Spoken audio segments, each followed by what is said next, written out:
شیخ صاحب محترم په رمضان کې یو کس نه هیره وشي یا خطا شي. هیره مطلب خطا ده چې هغه فکر کوي چې لکه لمر ډوب شوی دی روژه وخوري او بیا پوه شي چې هغه لمر نه دی ډوب شوی او یا مثال خطا هیر دي یو څه وخوري په دې سره روژه خرابېږي. د یری په باره کې نبی کریم صلی الله علیه وسلم نه مبارک ارشاد منقول دی. هغه فرمایي من نسیا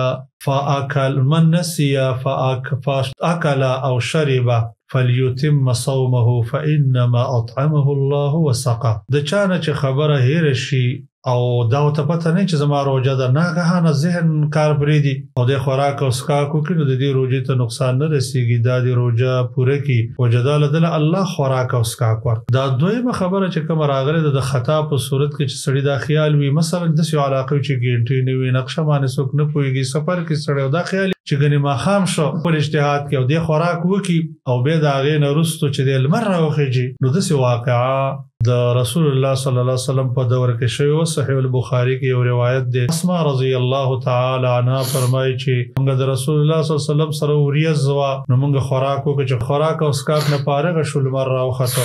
نو حدیث کې دومره راغلی دی. به صرف هشام رحمه الله نه پوښتنه وشوه چې قضا به راوړي البد من القضاء قضا خو به ضرور راوړي. نو بعض اهل علم وایي چې د خطا په صورت کې به قضایي راوړي. ولی شیخ الاسلام ابن تیمیه رحمه الله ذکر کوي چې دا د هشام رحمه الله یو خپل دغه د خپل اجتهاد دی.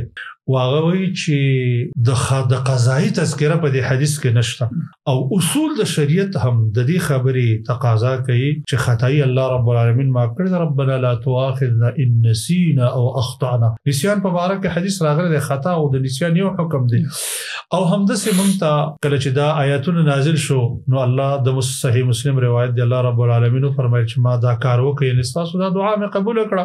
اصول د شریعت دا دی چې خطا الله رب العالمین مونږ ته معاف کړی دا نو د انسان روزه پوره ده. د شیخ الاسلام ابن تیمیه رحمه الله رائے دا د دې نصوصونو اجتهاد کړی دی او همدا واضح کاری چې ان شاء الله په د باندې به هم قضایي نه وي. والله اعلم بالصواب. Don't forget to like, share and subscribe. Rana Studio Podcast.